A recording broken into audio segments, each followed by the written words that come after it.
Hey, I've got something kind of exciting to show.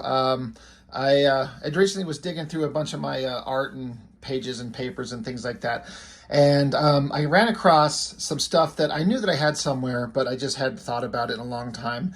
And I knew I wanted to show eventually, but I ran across them and I was flipping through them and I just got really excited. So these are photocopies of pages of my own characters and stuff.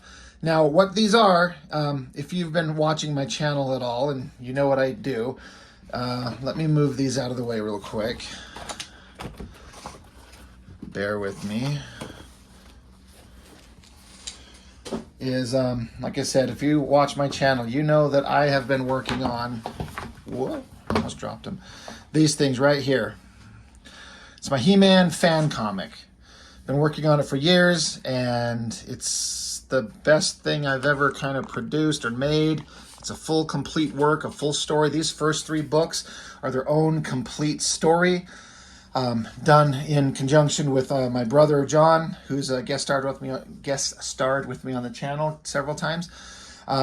So these are kind of a complete story, and then I have book 4 that starts a new kind of story that does directly follow and is directly linked and will link in all together. These will all be one big story. But book 4 was kind of a launching point for a new story. That's the front cover. That's the back cover. That's my proof copy. This was so exciting when I got this in the mail, and I actually really love the colors. My brother John did the coloring on the back of this. My friend Danielle was the art model for this. And obviously I did the drawing, but book 4, I had so much fun making. And just about a week ago, I sent off for my proof copy of book 5. And that'll be coming soon. And I am getting ready to start doing the layouts and all that type of stuff for starting book 6. And that will be the end of my Masters of the Universe fan comic adventure that I chose to do and dedicate all of my time and energy and efforts towards on a series that I can't do anything with. But it's some of the best stuff I think. It is the best thing I've ever done. What that may mean, that's up to you to decide. But the reason I mention that is sorry, let me put those down. The reason those He-Man fan comics came about, my younger brother, years ago, I'm going to say for one of my birthday in my early 30s, 32, 33, something like that. I'm not sure. Maybe even just 30 itself. Anyway, he bought me a DVD collection of the original He-Man cartoon, which I used to watch and love as a kid. My favorites were Transformers, Thundercats, and He-Man, and then Voltron was right there with it. And I've talked about this on my channel, but I'd watched those shows for the first time in years as an adult, and I'm like, man, this brings back memories. The kid-type wonder that was there. The music, the character designs, the voices, all that type of stuff. But also as I watched them, I'm like, man, these things are just, they're so made for 8-year-old kids of the 80s. And that's fine. I don't say that as a negative. They are they're exactly what they were designed to be. You can't get mad at something for being exactly what it is. But I started creating my own stories. I started writing my own He-Man stories and concepts and ideas. And as I did that, I'm like, man, I think I'm coming up with some neat ideas. I like this idea of the sword and sorcery fantasy world, but I can't do anything with it. It's freaking He-Man. So I just started like making my own creations that are a similar Masters of the Universe type thing, but it's my own thing. And I started creating this big, massive world and all these crazy characters and all these stories that I still think would be fun to do. But I eventually was like, you know what? I still want to tell that He-Man story. The original story that I come up with, I still think there's something there. So I pivoted off and went and started that Master's End series that I've done, and I'm still working on it to this day. But the other one, the alternative idea where I was like, well, I can't do He-Man, so let me do my own thing. That's what these things are. And they are a combination of a couple different things. I believe this one right in front of us here is the first time I tried to do a story with those characters, but I did it in a 24-hour comic setting. For those of you, most of us, I'm sure know what 24-hour comic book day is, but if you don't, it's a day where you do it on your own, but ideally you get together with a bunch of friends. We have a local comic shop that would host it. Bunch of people were there, including Ryan Otley, who draws Invincible, or did. He did Spider-Man. He's doing Hulk right now. He lives in Utah here. He'd show up for several of them. He was there when I was drawing this thing. God damn, is he good. But so for 24 hours, a full 24 hours, you're there and you are supposed to draw a 24-page comic book. It's an endurance trial. It can be really fun, and I recommend you do it. I also have a few other recommendations. I learned the hard way. Don't, for God's sakes, do it on 11 by 17 board. Again, these are photocopies, so they're small, but they're photocopies of traditional comic book paper. Don't do it on such a big drawing surface. I mean, if you have them, turn them on their side, divide them in half, and have that be page 1 and page 2. And also, do yourself a favor, think of offhand first about where your characters are going to be at. If you're going to put them in like a metropolis city with buildings and cars, you're just setting yourself up for failure unless you're a master storyteller. Whatever your stories are going to be, I don't know, have them go into a cave where it's just dark and shadows and rocks, or it's a snowy mountain or some shit, something where you let yourself have a little bit easier time to, if you want to complete the whole thing.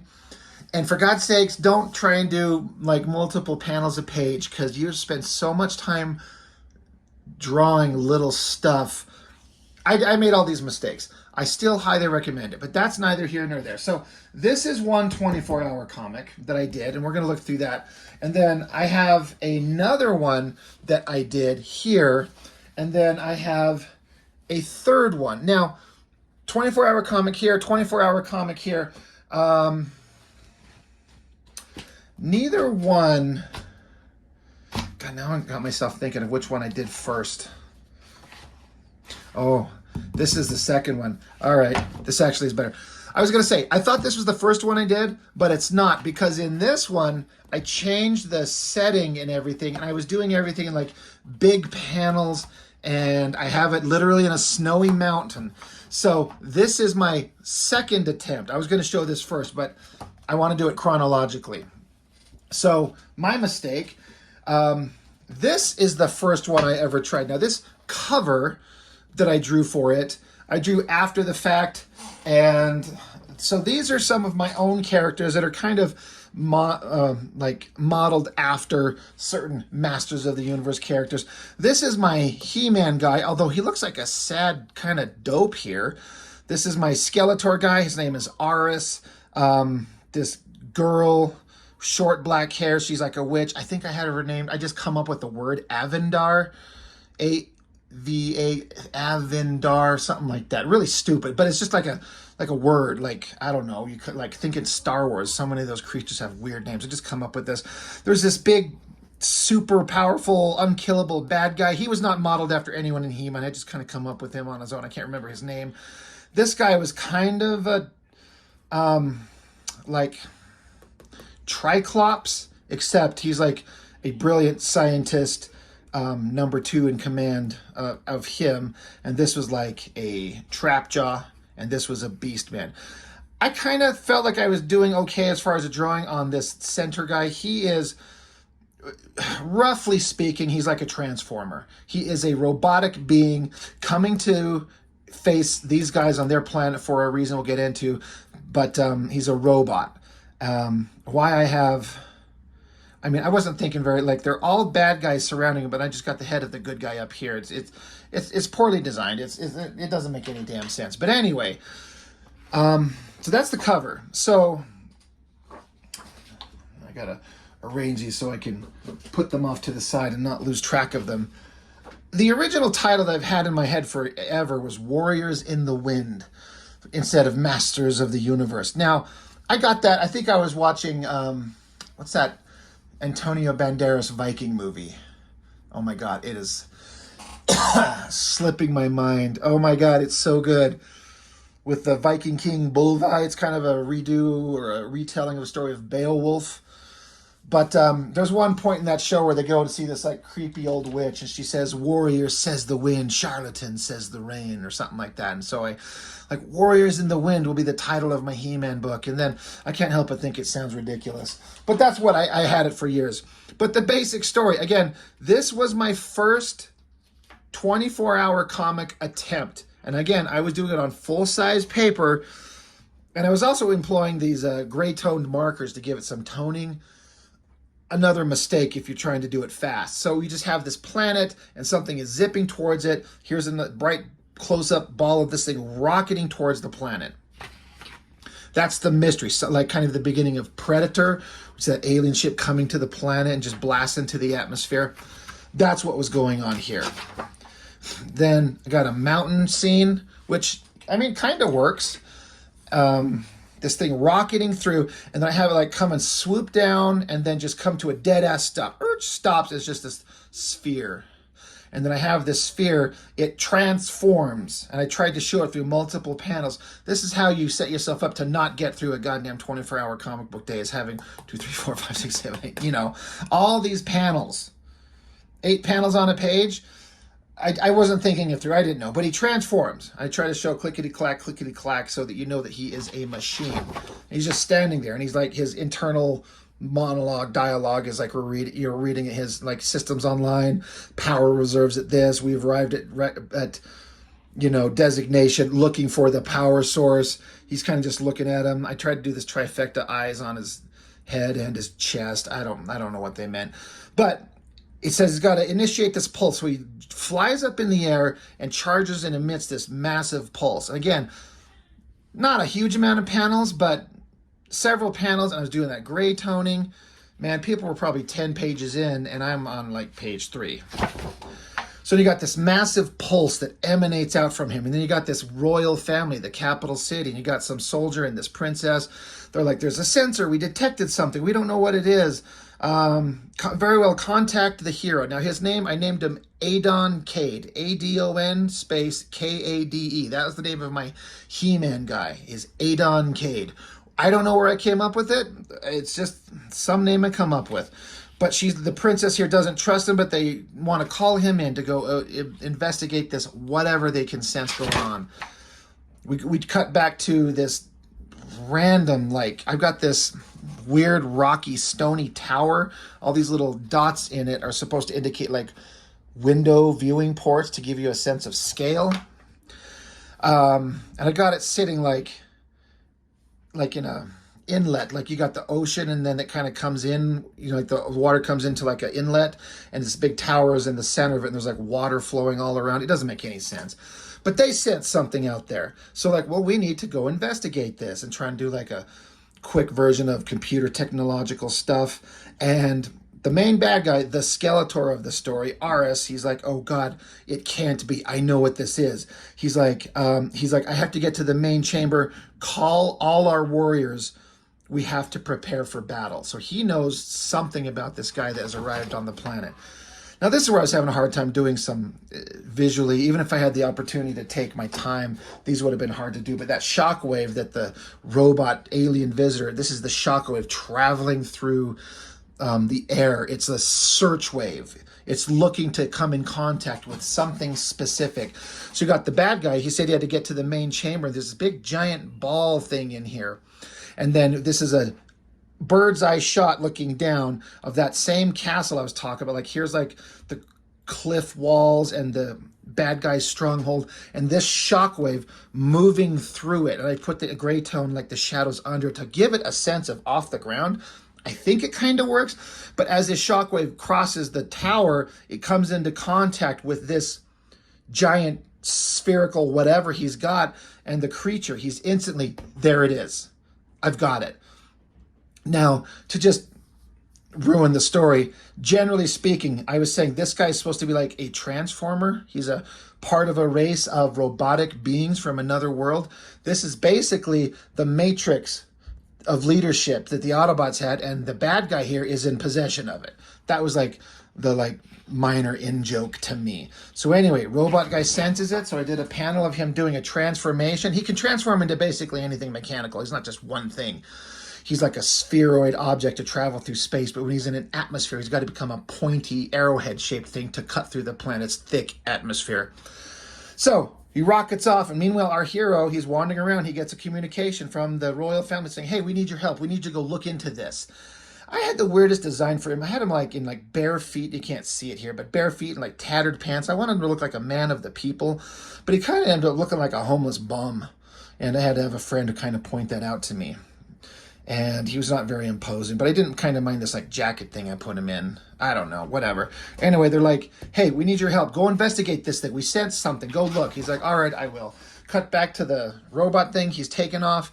And it's poor storytelling on my part. But here, the communication from the royal family is saying that they have these giant weapon systems integrated all around the planet that they call them the star swords. They're giant skyscraper-sized, giant. They almost look like a giant screw, like a threaded weapon that comes up out of the ground, and they can project energy shields over surfaces of the planet or shoot things. It's like a planetary defense system, and the royal family has these installed all over the place. So they say they're going to, engage the star swords. And I mention that because as Arrowhead thing is rocketing through from just little random peaks in the mountain, these little things come along and shoot him down. But you can't tell what they are. So that's poor storytelling on my part, but I wanted to integrate these ideas I had come up with.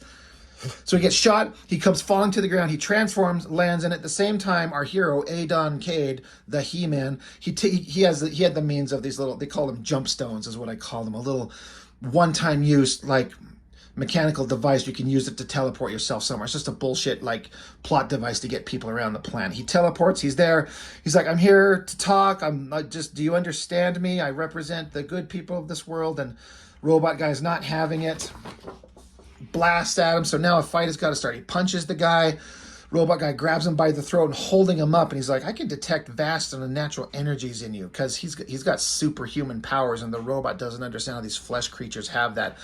So hero guy breaks free and resumes the punching.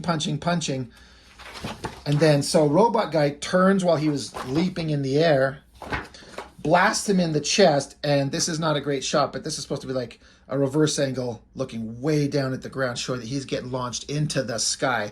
And then here the guy's blasting at him, and then he stops shooting, but he's there, and then he's there. Basically like he shoots him so hard, he disappears into the sky. So robot guy's like, all right, well, he's taken care of. I got a page out of order here. No, I didn't. This is as far as I got. But on 24-hour comic book day, this is as much as I could do because I was doing on such big pages and putting so many panels in. Like, let me count these up real quick. 1, 2, 3, 4, 5, 6, 7, 8, 9, 10 pages. Yep, that's what I remember. I only got 10 pages in 24-hour comic book day because I overcomplicated it. But I wanted to finish the story. So later on my own, I still did it with the same kind of mindset. I was like, I'm going to do it quickly, but take a little bit more time. So that's when this started. The guy got blasted into space, like we saw previously right here. Blasted, and then he's just gone.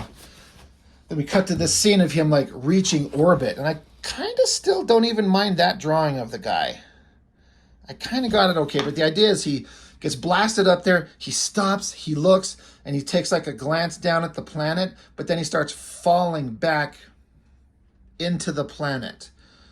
And so it's like, oh shit, what's going to happen to him? Now, we're going to revisit him, but not way till the end. But that's the last you see of the hero.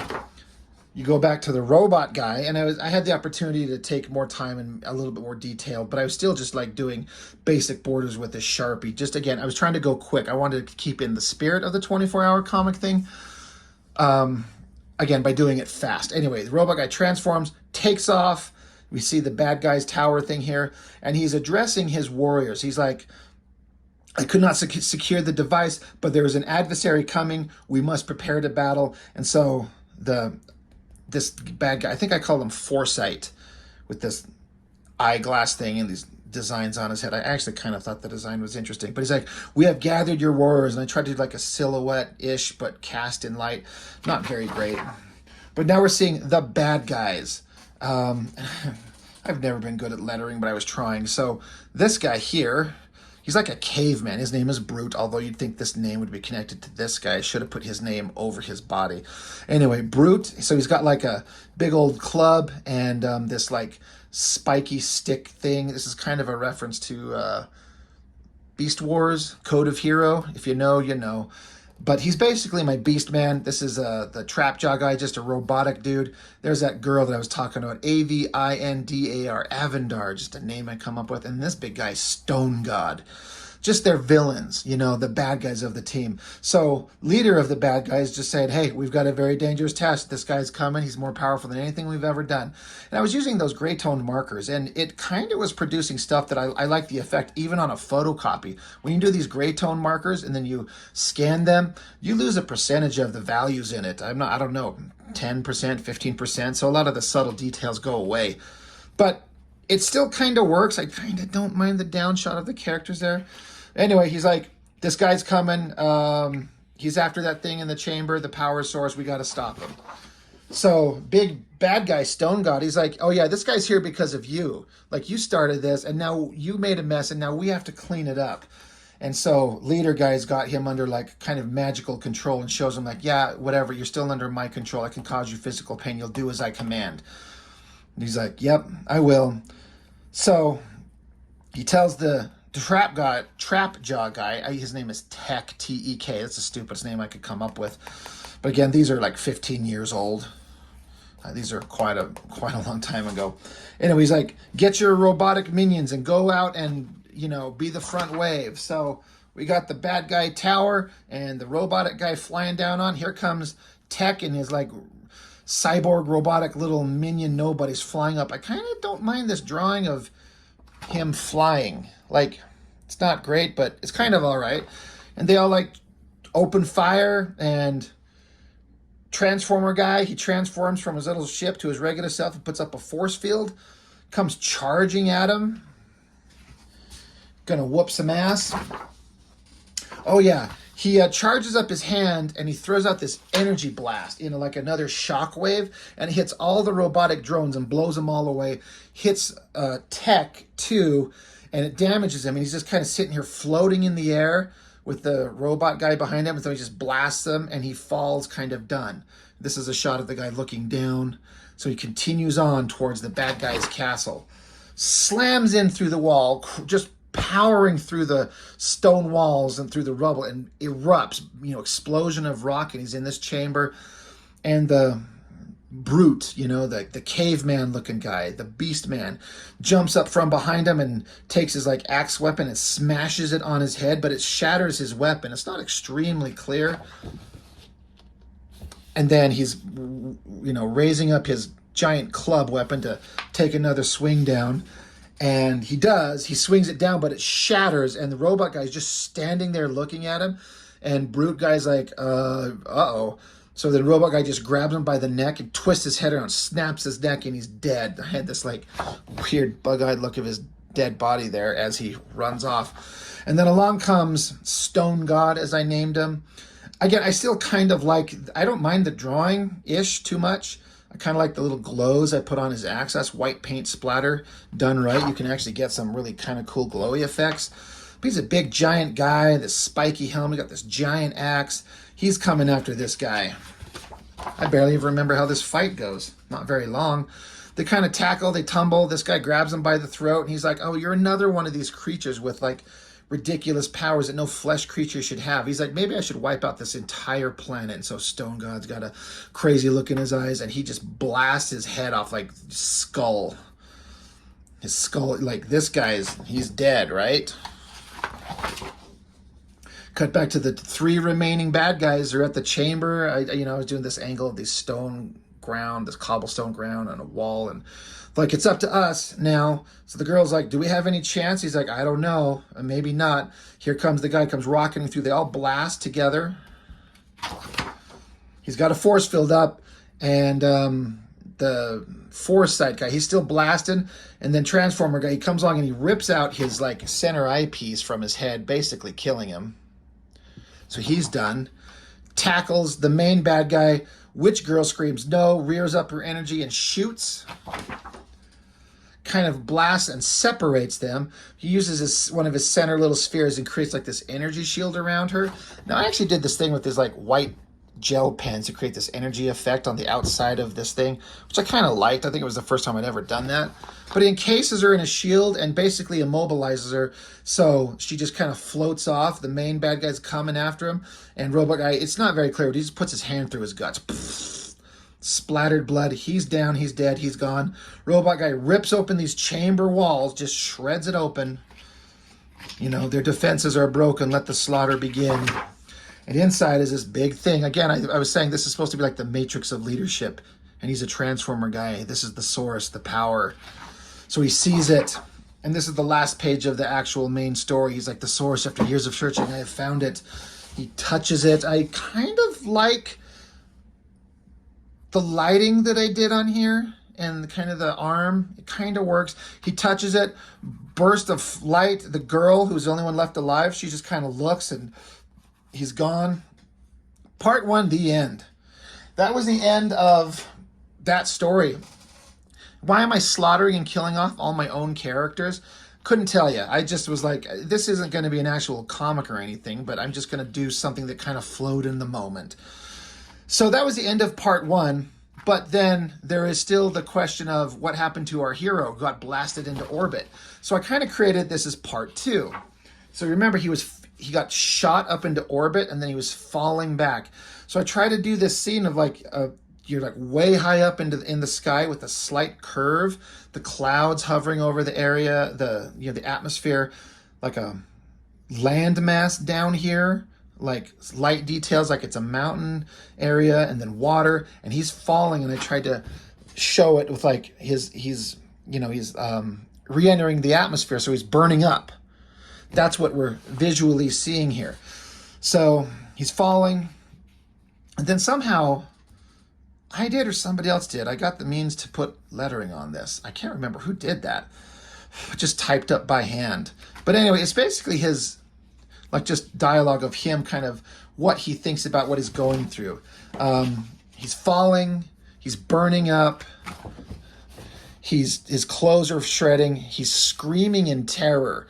I tried to show, like, a lot of guys would just be like, I'm strong and I'm going to make it. But I wanted to show, like, he's never been blasted into orbit and fell through the planet's atmosphere. He should die. I mean, he's got vast powers that have not been explained anywhere. But, you know, he doesn't know even the limits of them. And so he screams. And it says, and for a brief moment in this time here, his mind wanders. And so it cuts back to when, as a kid, as a young boy, he met this angelic creature in the forest that told him that he was like the warrior of destiny or whatever bullshit. And he's going to have these special powers. And she's just kind of explaining to him, like, you have a future you're going to be this great hero when you're a grown man. And he's thinking back to the first time he ever met her. Just kind of the first time I'd ever tried to draw a comic book type kid with the look of shock on his face. And then it's like a reverse silhouette. And so I tried to make it, obviously, you know, I'm a comic book artist, so of course I'm going to draw a sexy looking girl. It's basically a nude female figure.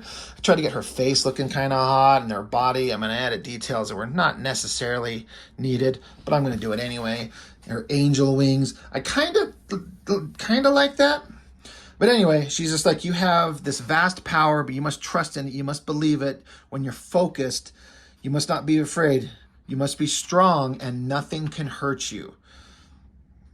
So it comes back to him. He remembers her prophetic words. If you stay focused, you must be strong, not be afraid. If you focus and be strong, do not be afraid. So his clothes are burning off him, but he kind of grits his teeth and just kind of powers through it. And so now, hey, I got a naked dude in there. He's blasting through. So then I have this panel, and this is one of the panels I feel like I actually this entire page I kind of like, but I have it where he's rocketing from, orbit, heading towards this mountain. And I did these gray tones on this mountain scene, put in this little moon back there, the trees and everything. I actually still kind of like that panel. It kind of works. So he comes rocketing in, and then I have him slam into the snowy mountainside. And I try to have these trees flexing from the impact. Another close-up of these, this impact shockwave blasting things this way. There's a bright light source, so the shadows are over here. And then some movement, to make it feel like there was an impact. And then it's just a quiet scene of him in the snowy side of the mountain. And then he just bursts up. And he stops and he's kind of shocked and he's like looking at his own hands, a look of shock. He's like, did this just happen? And he turns and looks over his shoulder and just a close up, a look of shock on his face. And then it's just a shot of the night sky where he was just at. Like I was up there and I fell all the way down and I landed and I survived. He's like, what are the limits of my own power? He can barely believe it himself. So that's the end of, I just wanted to wrap up his story. And after this, it's the same story that we just went through, but these ones with words on them, they're printed on, these are a glossier, if you can see them side by side there. This is a darker, clearer, prettier version. They don't have the words on it, but I just thought that was kind of a fun thing to, it's just it's almost like a newsprint in a glossy version. That's not exactly what it is, but close enough, right? So I guess we don't necessarily need to look at them. Oh, these are out of order. Out of order! Fuck! But I don't even have that page in here. No, that's fine. Who cares? We don't need them anyway. But yeah, just the same kind of, I think this top panel, even on this glossy paper, this looks better. I don't know how well that's showing up on camera, but I feel like it looks a lot better. And then even this night sky, I did this spray splatter texture, look like the spirals of the galaxy that you can see sometimes in a really clear sky. I wanted to have that. I wanted the wonder and awe of the night sky and the environment. So anyway, that is one of my 24-hour comics. Now, we're not going to go through those other ones in this video. I might just sit here and keep the video on and flip on or start a new one and record them all and release them in separate pieces. But I just wanted to show my old school 24-hour comic book day stuff. Again, don't overcomplicate them. Don't do yourself a disservice. You don't have to draw them on big paper. Think it through before you do it, but I highly recommend you do it. It's been years since I've done it. I kind of need to do it again, but that was fun. I enjoyed the shit out of these, and I just thought I'd show some of my old crappy artwork and some of my old ridiculous ideas, and how we all got to learn. Even when you draw your hero looking like a kind of a sad loser, he's like I want to cry. That's not a hero. Anyway. Just random. That's just part one of 24-hour comic book day. I wanted to show it. So that's all I've got for now. Thanks for watching. See you next time.